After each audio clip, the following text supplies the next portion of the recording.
ગુજરાતમાં બનાસકાંઠા જિલ્લો ભૌગોલિક દ્રષ્ટિએ ગુજરાતનો સૌથી મોટો જિલ્લો હતો. એટલે વારંવાર રજૂઆતો થતી હતી કે જિલ્લાનું વિભાજન કરીને નવો જિલ્લો બનાવવામાં આવે.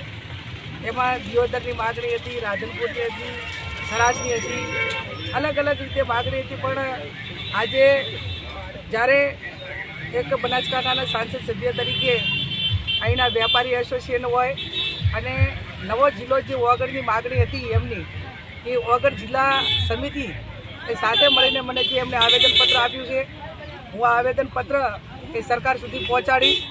એક વાસ્તવિકતા છે કે જ્યારે સરકારે જાહેરાત કરી એ ટાઈમે પણ મેં સ્ટેટમેન્ટ આપ્યું હતું કે કોઈ પણ જિલ્લાનું વિભાજન હોય, તાલુકાનું વિભાજન હોય તો સ્થાનિક લોકોને, સ્થાનિક પ્રજાના પ્રતિનિધિઓને સાંભળીને ભૌગોલિક દ્રષ્ટિએ અને એમને વિશ્વાસમાં લઈને નિર્ણય લીધો હોત તો અત્યારે આંદોલન કે આજે ધાનેરા નારાજ, કાંકરેજ નારાજ, દિયોદર નારાજ, 8માંથી 4 જેટલા તાલુકાઓ વિધાનસભાઓ આજ નારાજ હોય ત્યારે સરકારે લોકશાહીની અંદર એમને સાંભળવા પડે અને સાંભળ્યા વગર પણ ઘણી રીતે એમને જે અહીંના લોકો એમની પાસે કદાચ રજૂઆત કરવા ગયા હોય તો પણ પૂરતા સાંભળ્યા નથી. એટલે એમની જે પણ રજૂઆત છે ભૌગોલિક દ્રષ્ટિની વાત હોય, ભૂતકાળમાં જ્યારે 2000માં જિલ્લા તાલુકાઓનું વિભાજન કરવામાં આવ્યું એ ટાઈમે ગુજરાતના મુખ્યમંત્રી શંકરસિંહજી વાઘેલા હતા. કોંગ્રેસનો એનો ટેકો હતો. દિયોદરમાંથી ભાભર તાલુકો અલગ બનાવવાનો હતો. એ ટાઈમે હું તાલુકા પંચાયતની પ્રમુખ હતી અને તાલુકા પંચાયતના પ્રમુખમાંથી મારે ભાભર તાલુકો અલગ બનતા એ પદેથી મારે રાજીનામું આપવું પડ્યું હતું અથવા તો ગેરલાયક સભ્યોની વેચાણના કારણે હું પ્રમુખમાં નથી રહી શક્યો. છતાં પણ ભાભર તાલુકો બનતો હતો એ ટાઈમે મેં તાલુકા પંચાયતના પ્રમુખમાંથી રાજીનામું 2000માં આપ્યું હતું. એટલે એક પ્રજાના પ્રતિનિધિએ પ્રજા માટે કરીને લડવું જોઈએ. એક લોકશાહીનો આપણને જે સત્તા સ્થાને બેહાડ્યા હોય પ્રજાએ બેહાડ્યા. એમ પ્રજાના ચૂંટાયેલા જે નાનાથી પંચાયતથી કરીને પાર્લામેન્ટ લોકો જે રજૂઆત કરે એ સરકારમાં નિર્ણય લેતી વખતે લોકોને સાંભળવા જોઈએ. આ સાંભળ્યા નથી. આજે માજી ધારાસભ્ય સાહેબ છે, આ જિલ્લાના પ્રતિનિધિઓ છે, એમને મને આવેદનપત્ર લેવા માટે બોલાવી છે.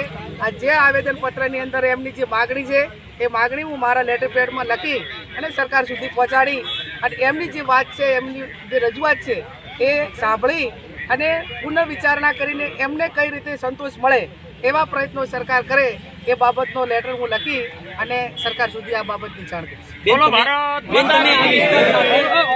આનું શું મેં કીધું એ પ્રમાણે અગાઉ કે ભૌગોલિક દ્રષ્ટિએ અને તાલુકાઓની દ્રષ્ટિએ બનાસકાંઠા ગુજરાતનો સૌથી મોટો જિલ્લો હતો.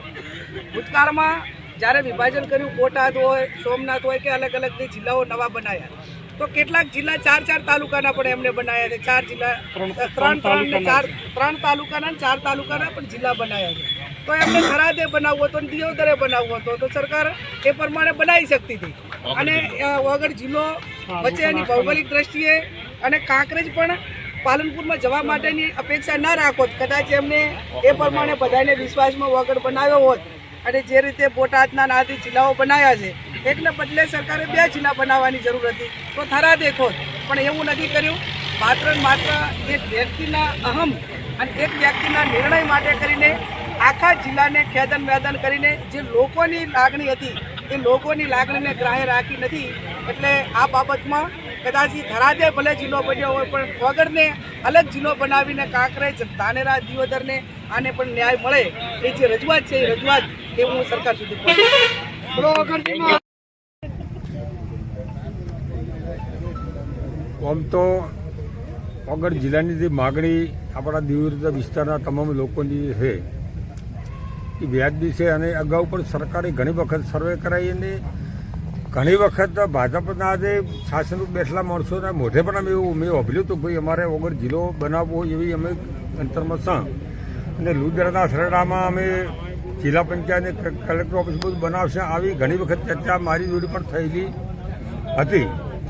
પણ કંઈક દિયોદરનું ભાજપનું રાજકારણ મોડું પડ્યું. કોઈક થરાદમાં સરકારને લડવાનું છું એટલે હવે એકને બદલે 2 થયા એટલે એને કારણે આપણાની અંગ્યા 6 છે.